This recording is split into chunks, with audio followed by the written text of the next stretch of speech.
Hey, everyone. It's a dose of Dr. Drew. Hey, everybody. My restream is not on yet, but Well, that's because There I we only go. did one quick little banner today. there we go. Hi, Mommy. Dave made it in. Let me give everyone a chance to come on in. As far as COVID situation goes, the Don't university... forget, Tyrus is here. I know that. He's right on the screen. Oh, you tell he's on the screen already? Okay, well, welcoming the great Tyrus from Tyrus and Tim and the Greg Gutfeld Show. Tyrus, thank you for joining me. Always a pleasure, Doc. How you holding up? I am not, and I needed somebody to help make sense of things, and I'm hoping you can do that.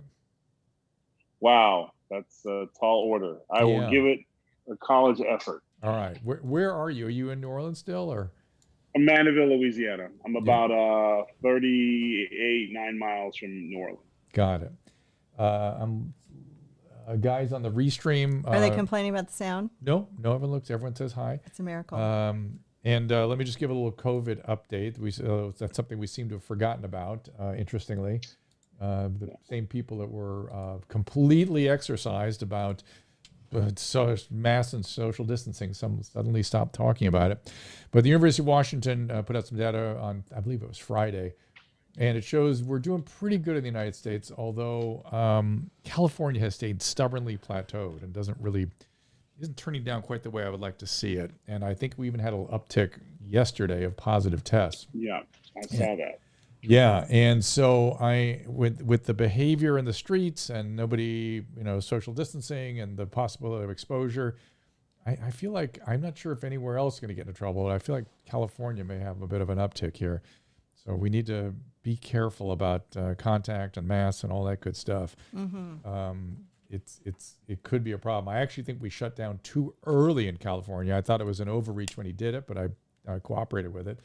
But now I'm thinking, I think he pushed the further infection downstream.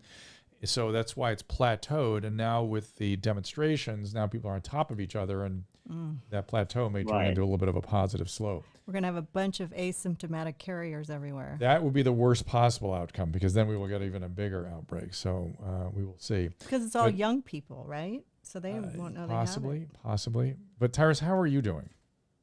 I'm doing it. You know what? It's frustrating because I am dying to get back to the gym, but I just feel that the gym is probably one of the most dangerous places to be as far as passing and receiving the COVID virus, just because there's so much bodily fluid at the gym. You're sweating, you're deep breaths and all that stuff, and you're switching to different machines. And so that's the one thing that I'm kind of like, I'm dying to get in there, but I know I'm not really dying to get in there, if you know what I'm saying. Yeah, so well, you're worried about it. I get it.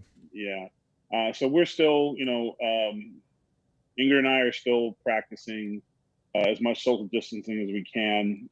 We wear masks when we go out, and what bothers me is the masks have become a political statement. I know, and it's the new blue hat, and it's ridiculous because, we have no one to thank for that but the media. So on both sides, I think it's all become you said it best. You said it 2 months ago. You said it ever since I've had the pleasure of knowing you. You hate when medicine becomes political. Oh my God. It drives me crazy. This is what I was screaming about from the very, very, very beginning. And this was your biggest fear, that this would happen. Yep. And this is what's happening, because now people feel they're being supportive of their belief system by not wearing a mask.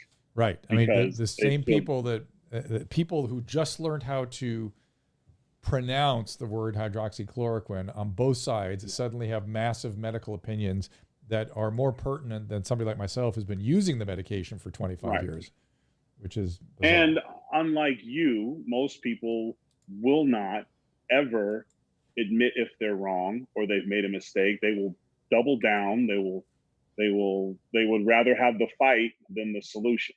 Yep. And that's another issue that I'm dealing with. And just on top of everything else, it's just been a tough month. Yeah. So to that, how do we make peace in this country? How do we get justice? What do we need to do here? I will tell you, we're locked down in Los Angeles. I'm getting emergency alerts on my phone constantly about curfews. I just drove in from the San Fernando Valley, and there was cops and fire department flying around everywhere. It's stupendously tense in Los Angeles.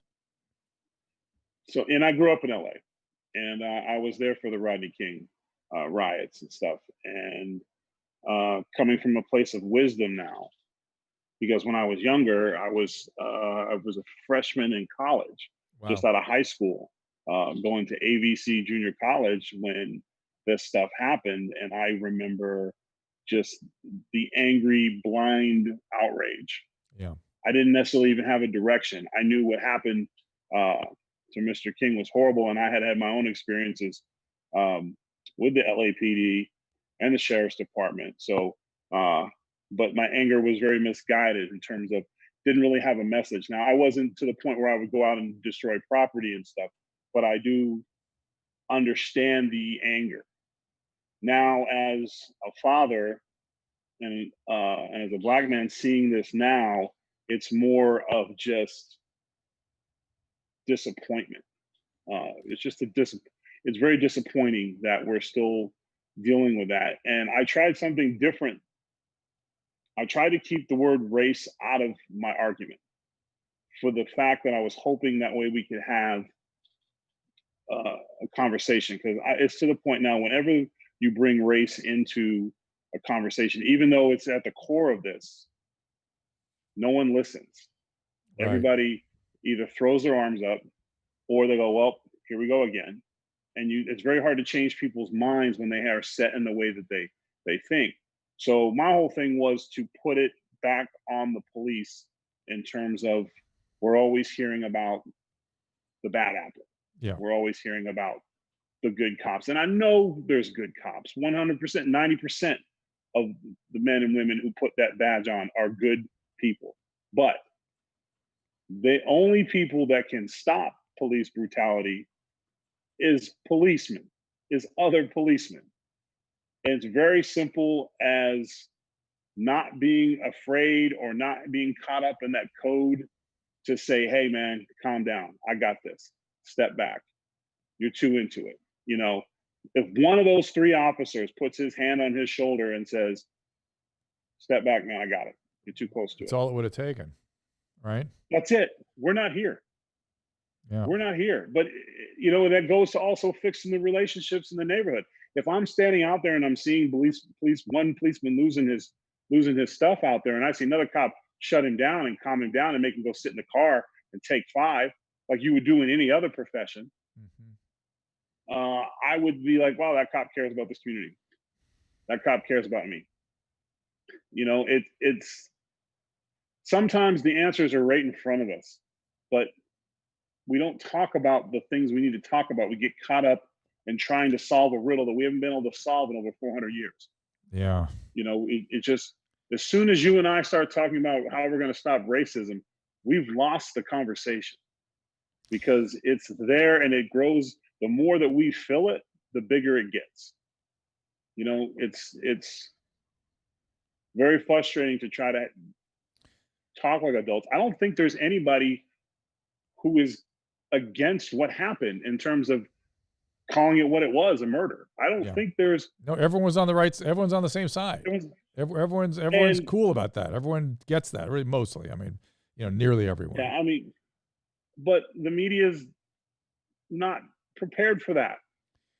They want, because they need the ratings. They need the struggle. They need to see the cops. That's why we'll see the camera on a fire in the middle of the street for 2 hours instead of seeing people holding hands and protesting the appropriate way, you know, and looking for the spin, looking for the angle, looking for who's going to watch my program over the other program. And that's the problem with the news today. Once news became ratings, it's very difficult to get, you know, just to get news and the truth, and not to get someone's opinion or spin on everything. Like, it's very frustrating. It's interesting. I have a memory, a vivid memory that stayed with me, and I don't know why, but I was watching like a TV news magazine in the 1970s, like late 1970s, maybe 1980.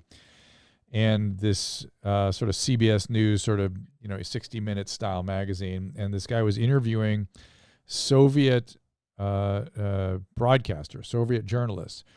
And he started pounding on this one guy about the distortions and, the way they were serving the state. And he finally, the Soviet journalist looked at the American and said, "Hey, in our country, the media is a political instrument. In yours, it's a commercial instrument. You will have distortions because of those priorities. Ours, at least we're clear about." And I thought, wow, now it's so much that way, right? Yeah, we became worse than what we hate, right, or what we claim to be opposing it. And it's funny. I was a lot of times, one of the things that I do when I get ready to do a radio show, whatever, I listen to Richard Pryor nonstop, and he was basically like a probably the most prominent male role model in my house, because I had all his VH1s and cassettes that I had stolen from my mother at one point. But it was a New Year's Eve. It was 1979, and he had gotten in some trouble. Him and his wife were splitting up, and he had shot his car with a magnum, and the police were called. And he said he went in the house because police don't shoot cars. And then he went into the outrage and how they were tired of brothers being choked out by the police. And he went through a whole thing like how they're allowed to do chokeholds in LA. This is 1979. Yeah. And he was literally saying, it's enough. We're tired of it. And 40 years later, that joke still works. And that is depressing. Yeah. That we've not been able to solve this. And I really feel that it comes down to the police officers and the police chiefs and to stop protecting these guys.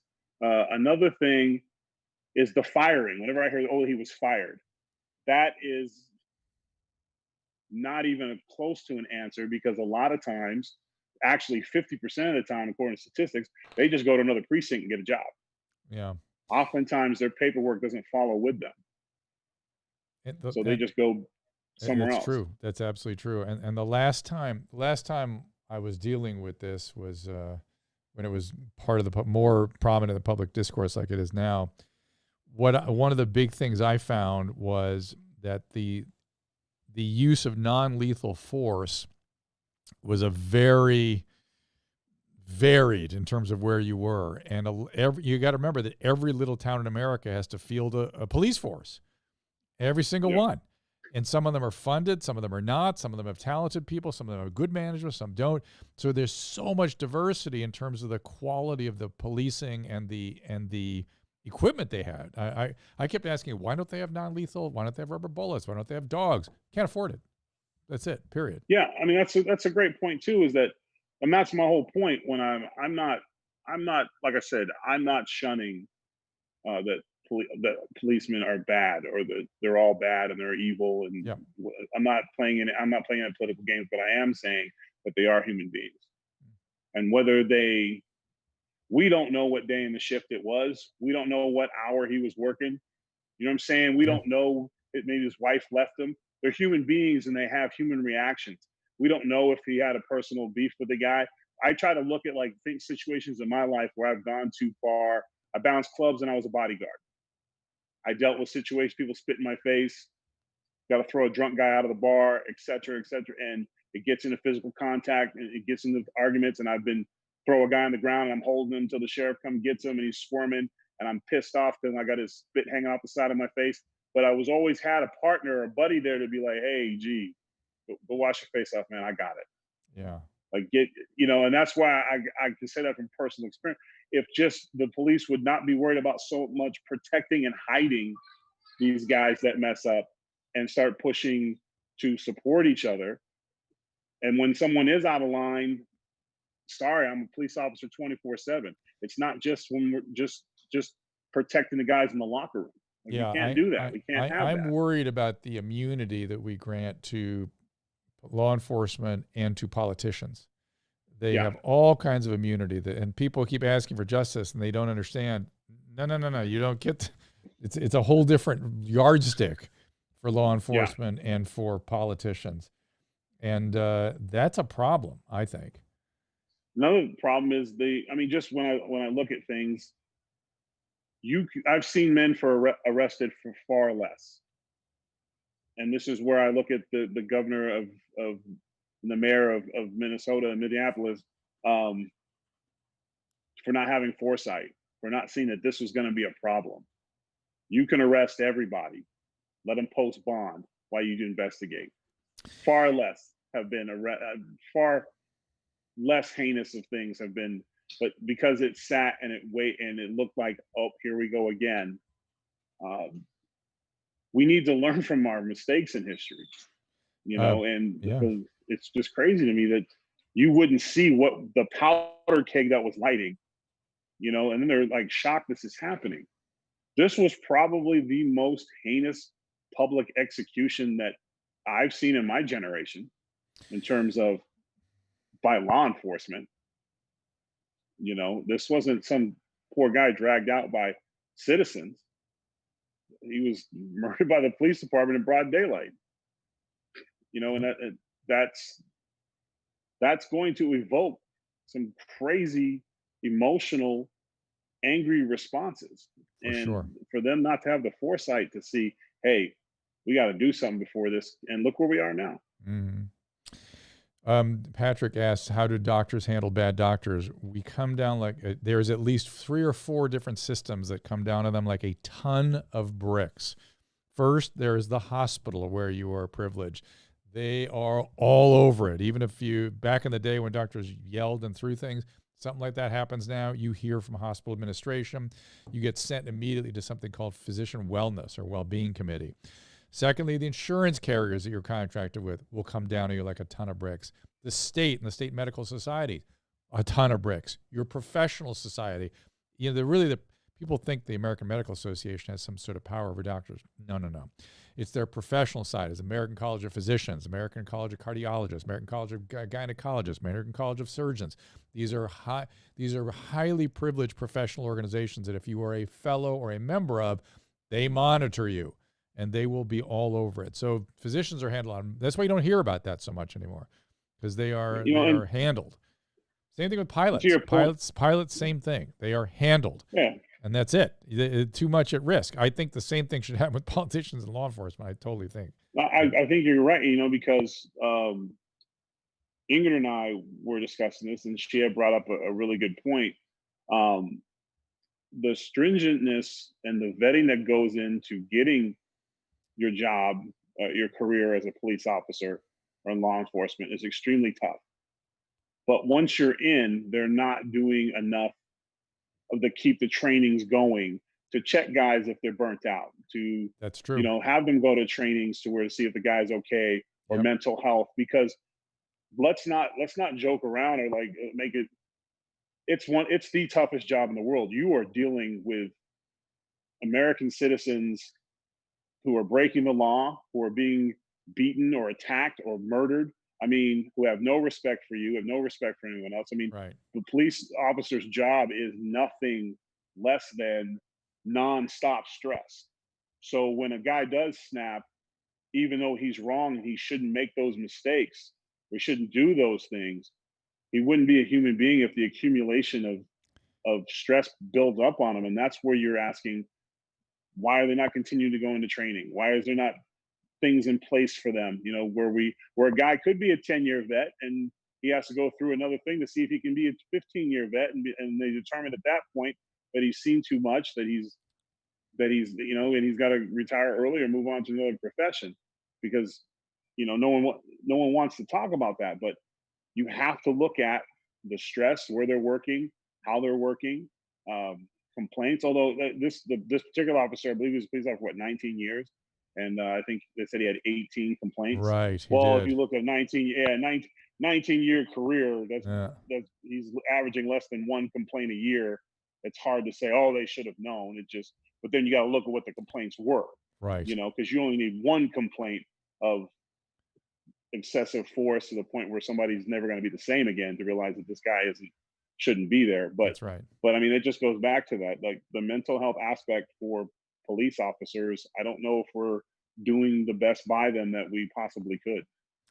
Let's switch over to the other topic that is so distressing right now, which is the parasite that has infected the peaceful demonstrators, and that's really right now in Los Angeles. That's the problem.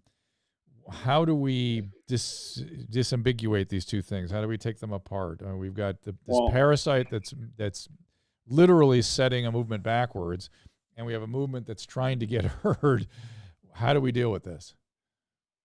Honestly, I think, unfortunately, just like good cops and bad cops, they go hand in hand, and we are seeing now more than ever, when somebody is marching about something passionate, groups that just want to see it burn because things aren't their way or they don't anticipate, they just jump in it, and they confuse the protesters as being down for their causes.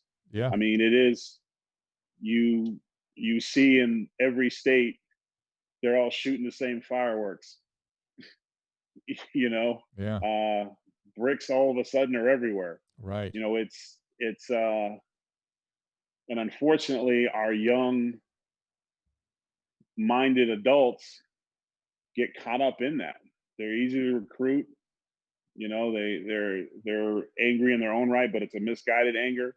If I was protesting and rioters and looters showed up, I would go home and find another way to get my message out, because I would not want to be caught up in that, because they're not going to differentiate between me and the guy burning down the Walgreens. Right. And then if I engage, if it becomes violent, if me and my group of protesters attack the people who are destroying the neighborhoods, then again, the police don't know who's good, who's bad. It's not like we're wearing jerseys. Right. I think it's unfortunate that when that happens, you've lost the protest, you've lost the message. I don't necessarily think you can get it back either, because they're going to talk about the damage in the town. You're going to give voices and reasons to people who are going to want to justify the original behavior. Well, this is why. This is why I don't trust people. This is why I don't want them in my neighborhood. This is why I don't want, the rioters that they do this by design. I mean, they don't like the system. And, in the 70s, it was the hippies were like that, and they were they hated the establishment, and it was a generation against a generation. And now it's just kind of just a blind rage where it doesn't matter what's going on. They just want to see the world burn, and they don't really, but if you talk to them, their passionate message is, well, it's not the way I want it, so I don't want to have it. And it's insanity, because you can't talk to them, because their mind's made up and violence is their only answer. Because I guarantee you, if Martin Luther King or Malcolm X was marching and then the group banded off and started burning down the city, they would have stopped the march. Yeah, they would have took the people with the message, and they would have went home. Yeah, I agree with you. And Rodney King was a friend of mine, and he would have been the same way. He really did not. The riots disturbed him greatly. I remember his message when he came out, and he asked everyone to please stop. I mean, they paraphrase. We all heard that soundbite, "Can't we all just get along forever?" Mm-hmm. But he was very sad and troubled when he was speaking. Like, "Don't do this for me. I don't want this." You know? He did. His whole life, he felt that way. He was a great guy. I miss him a lot. And then you end up with what was supposed to be for rights for Rodney King. Ask Reginald Denning what that was about. Yeah. He was dragged from his truck and beaten with bricks for working. We gain more victims. Yeah. And so the voice, no one wants to hear the story anymore, because now they're like, well, what about the guy, this poor man? And if anyone doesn't know who Reginald Denning is, him and Rodney King's name will forever be connected. He literally tried to talk some kids down. He was pulled from his truck, and he was beaten within an inch of his life. Yeah. Face disfigured with a brick. And a fire extinguisher or something, if I remember right. Yeah, he was. Yeah. But I'm saying that's just one example. And now we're seeing not just people's businesses destroyed, their lives destroyed. And that person will never have a positive effect. His family, his friends will always look at this situation, and you're almost spreading another lesson why hate people different from you, because this is what they do. We don't realize the irony of attacking and destroying things is you are forever changing the way some people will see the world, not for the better. So, so are you saying that the only way to pull out because I don't know if you saw some of the news last night in Los Angeles, but they got to some of the guys that were looting and interviewed them, and they all went, "No, I'm here to get the money and the goods. I really don't care about Black Lives Matter." I'm like, Yeah, I great, mean that's what great. they see the camera and it's fun time because everyone wants a reality TV show. Yeah. Everybody wants an Instagrammable moment, unfortunately. But yeah, and that's why I feel like the message should be if your city's being pillaged, looted, and burned, you gotta redo the protests another way. You got to would go think. home and let law enforcement get them out. Yeah, I was gonna say, or if there were a way to sort of, I don't know, if there were a way to keep get I don't know, work with, I don't know how, I don't know. It literally, I think of it as a parasite. There's a parasite in this organization it's trying to do something good, and every time they try to do it, the parasite expresses itself, and it's just. Or we change. We start, you start protesting at the voting booth. You start getting guys out of there. Yeah. You make sure you register. You turn that passion to get some of these governors, mayors, and police chiefs and sheriffs and judges. You start voting them out of office. You run for office. Well, that's another problem here in Los Angeles. Is there's everywhere there seems to be like a vacuum of leadership. They keep. In Los Angeles, every leader gets on and goes, oh, no, take a breath. Tomorrow we'll get our brethren together and hold hands. And it's like, this is not helping the cause. No. It's actually allowing that parasite to spiral out of control. Yeah, even I disagreed with the falling back and letting them, burn down when they burn down the precinct and burn down half the town. Like that town will be, LA, it was decades before the rebuilding from the riots. It was literally you wouldn't even go to that part of LA anymore. Well, I'll tell you what. Now it's spread all over, and it's worse. It's worse, and it's going to continue. They've done nothing to curtail it, so it's we're in for it. Probably. And I don't want to see people. I don't want to see people clashing with police. No. I don't want to see those things. You hate to see those things. No. The National Guard coming in is a good idea because sometimes just a deterrent of seeing the numbers will change people's mind. And you have to protect property. You have to protect others. You have to protect the innocent. It's just, we have to do those things. And there's tough, harsh choices that have to be made, but also there can be, and I've seen some compassion. The sheriffs and police officers are taking knees. They're having dialogue. They're talking to hurt and angry people. They're trying. They're human beings too, and I guarantee you that there is a better way than what we're doing right now. Yeah, and we just have to find that. Do you know what the goals are of the demonstrations? Because I have different friends and people I've interviewed in Black Lives Matters, and I get two very distinct sort of messages. One is go ahead. Go ahead. But one is go ahead. Well, one is no police, no jails, and get rid of this DA, and nothing short of elimination of all police and all jails.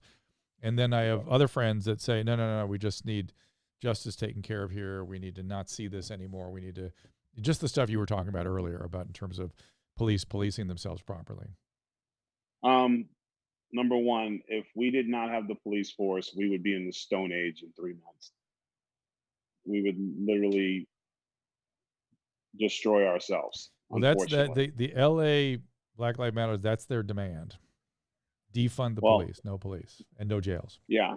And when you have unrealistic demands, nothing can ever be done. There's no halfway to what they want. How about an independent bureau? A new division that polices the police, that, where police officers have to continue with their classes on guns and arrest techniques. I think that would be, to me, that would be great. They did that in San Francisco. It worked a little bit. But to have, Yeah. and by the way, have a separate department from the DA about determining whether somebody gets prosecuted and then how. That Or makes perfect suspended, sense. Yeah. or every time there is an incident or a complaint, there's a separate body that handles them. The police will no longer handle complaints against officers. It'll literally be its own department where you know, so where people would have a voice, and it's a situation where the police can't keep it in house. It is Yeah. complete transparency when somebody's out of line or out of order. So then a guy can't have a 19-year career of abusing people and doing things like that and getting away with it. Whereas, nope, his first complaint in his second year, the committee reviewed it and determined that he wasn't suitable for a police officer's career, and he was let go. So I think independent counsel, independent investigation Yeah, I agree. police is probably a good idea. But to make a demand like that, no police, it's not. I mean, it's not happening. It's unrealistic, and you don't want solutions. You want conflict. Because I even, it's like dealing with my children when I say, well, you can't do this, and well, fine, I'll never come out of my room again. We know Right. that that's not going to happen. Right. So there's no point to it. And so my thing was just to do that. And I think we just have to come up. We've moved up in society. We're bigger. We have bigger population now. We've had, I just think that we've always had the police. Maybe it's time for a second division, independent. We have police. We have sheriffs. Maybe it's time for a third unit that is specifically involved with policing the police. They're in the streets. They're in the cars. When there's a call for a major something, they're there. If there's an incident that breaks out, they're there.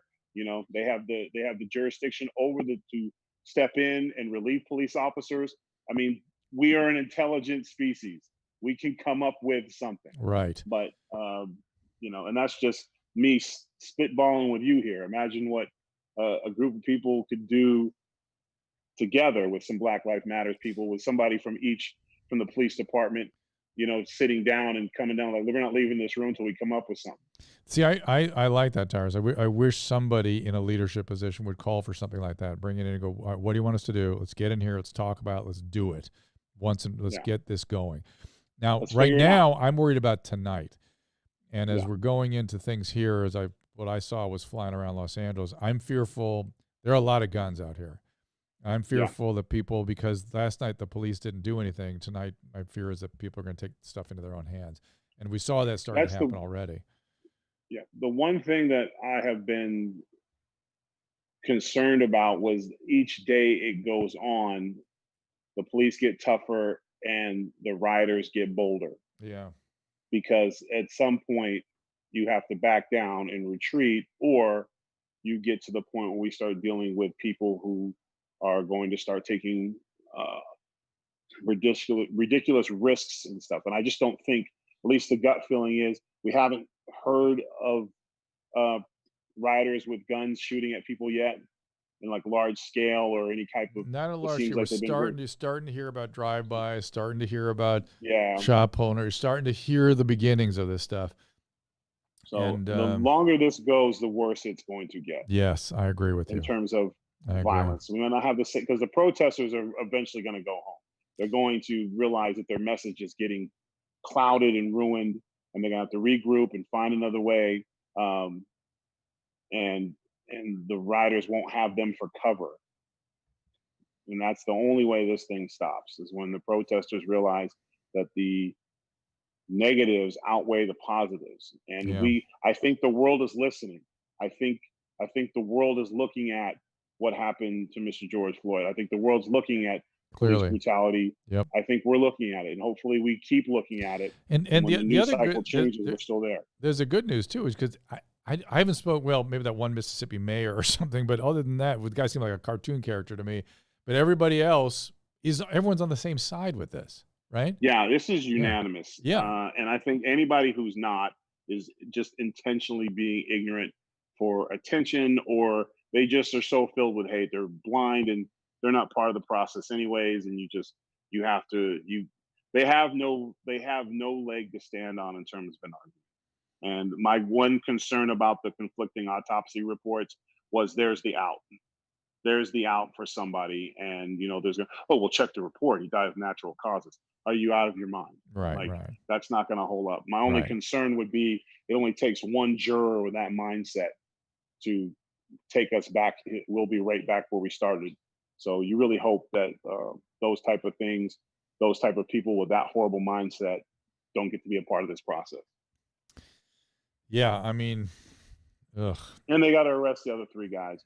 You want to stop the protests because that's the message is, they want justice. And, the looking at the videos and stuff, those three officers, they need to be arrested, and they can figure out the charges as the investigation goes on, but at least have them post bond or something. But you want to slow down get them arrested. On my restream here, people are asking questions about who's bringing the pallets of bricks. We in this town we're having lots of cinder blocks and pliers and hammers and sledgehammers and all kinds of preparedness. It's essentially the people you see wearing the backpacks. The backpacks are all filled with equipment. Right. And I don't quite get who the people that were interviewed last night that were captured by the police and who gave interviews said they were just taking advantage of the opportunity. I don't. Is there somebody organizing this, or should we? Well, you've heard the name. Was it Antifa? You've heard that thrown around. Groups that are using coded messages on social media and stuff. I've heard that it was, the only problem with stuff like this, you have all the conspiracy groups that jump out. They're saying it was the police department putting bricks out and for people to destroy their cities, and then they were saying it was Antifa, and then it was extreme lefts. There are people that want to see the world burn, and there are groups out there, and the group doesn't necessarily have to believe in anything the protesters are doing, and they could even hate and despise the protesters because this ruins their message. Right. So any group could be. You could have white nationalists doing this. You could have extreme Black Lives Matter groups. You could have any extreme group from both sides of the aisle, from everywhere you look at, trying to benefit from this, because the more fire and anarchy we have, the more their cause is right. So I think you have to just look for any of these groups. It could be one person who's just trying to do this, or one small group of people, or we're just not looking in the right direction. But obviously, it's a concentrated effort because we're seeing fireworks, the same fireworks in different cities, and usually fireworks aren't that easy to come by unless you're going into like late June and July. So there's 100% things happening that are very nefarious, and hopefully, as time goes on, eventually they're going to want to take credit. That's the one thing about today's day and age. You can't do anything and keep a secret. Right. So right. That's interesting. I hadn't thought about that, but I think that's correct. Yeah, they're not going to be. They're not just going to go home like, we did it, guys. They're going to at some point reveal themselves. It also seems like the sort of what's the word I'm looking for? It's sort of the policing that is designed to just diminish all this could have been more effective. Like they could have been on it with the National Guard or whatever, just deterrent. That's what I'm looking for. They could put more deterrence in. And that was my whole thing. Was I just feel that how could the governor and the mayors, the politicians, not envision this, not have the foresight to realize that if you're not going to arrest these 4 individuals, you better have the National Guard already out there, and you better be able to explain it. But they didn't do that, and I don't know what their mindset was. And this would be, how either one of these mayors could be reelected is beyond me. You failed your city. I don't. Well, and I know one's Republican, one's Democrat. I don't care what their political affiliation is.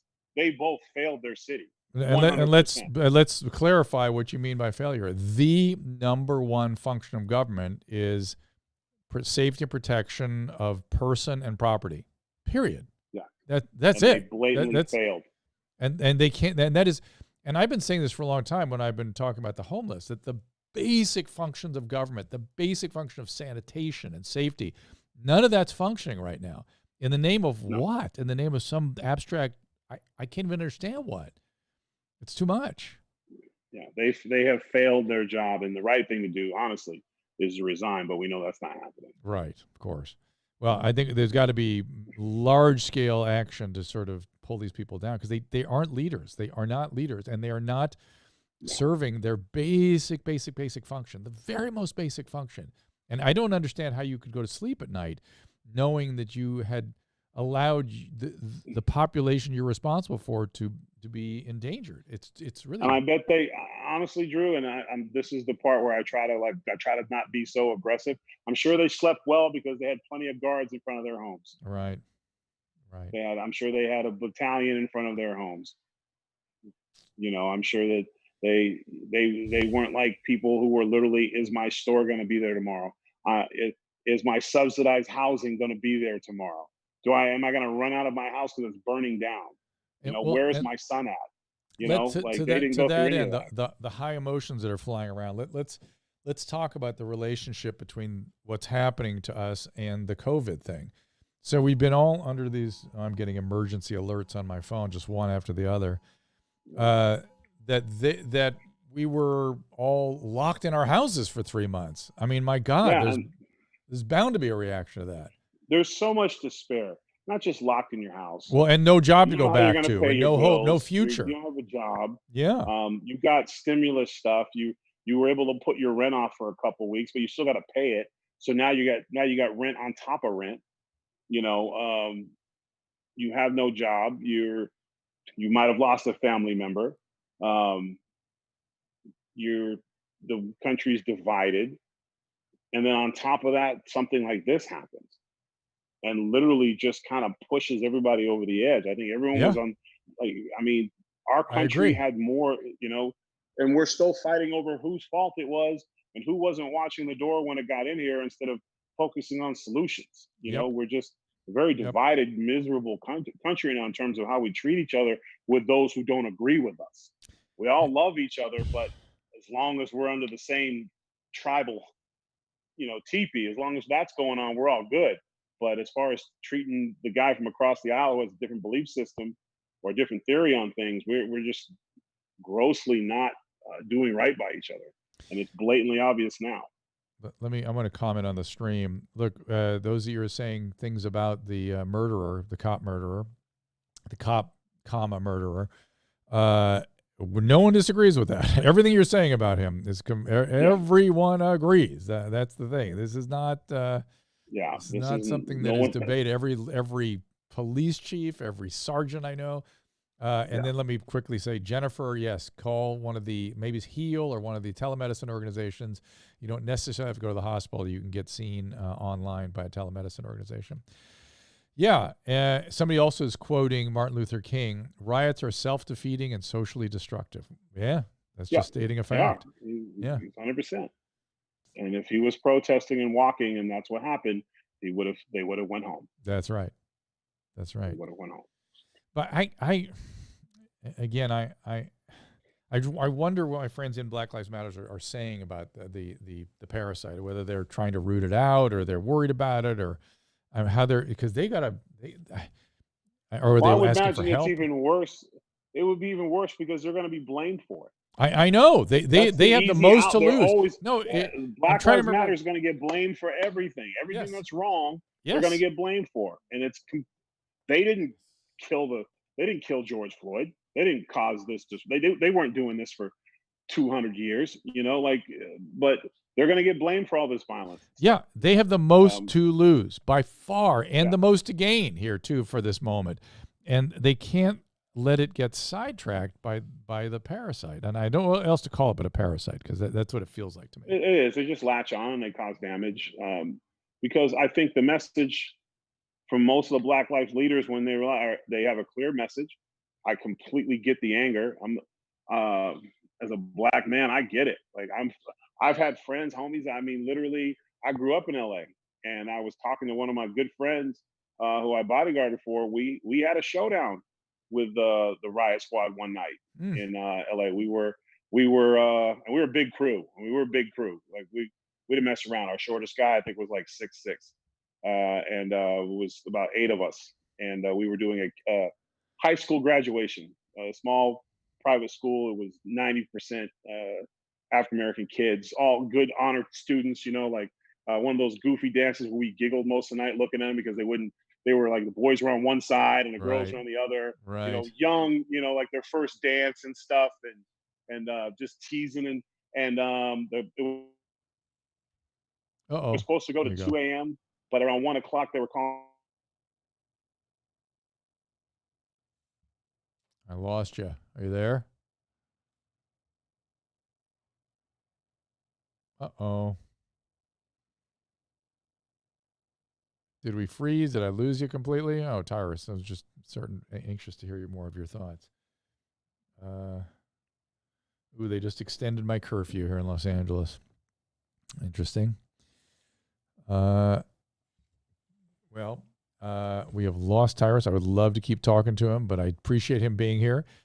And my engineer had to run out to get a mammogram because it's hard to get these things scheduled right now.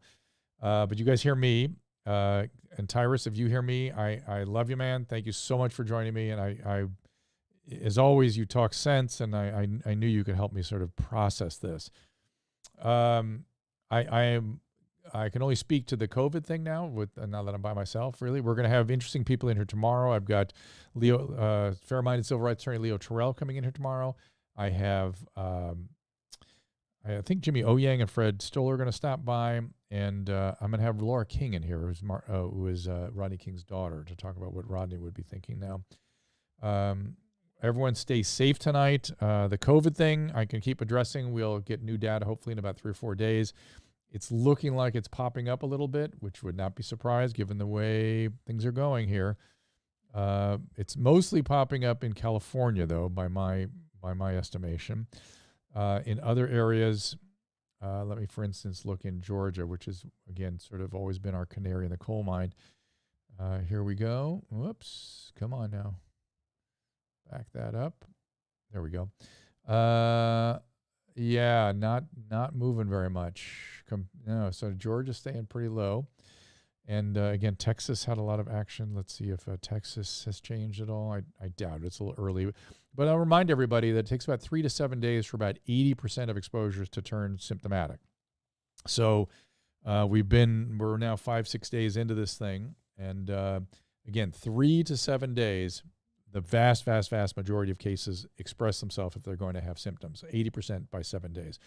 So by next Friday, we really should kind of know if this thing popped anything at all. So, okay, I'm going to sort of wrap this thing up. I know we're having some technical problems. We'll be in here tomorrow. I think tomorrow's like around 2 o'clock with the great Leo Terrell, Jimmy Oyang, and others. I guess Laura King is in on a Wednesday. But we appreciate you guys stopping by. I appreciate Tyrus joining me. I've got to go turn things off on my own, so I will see you next time.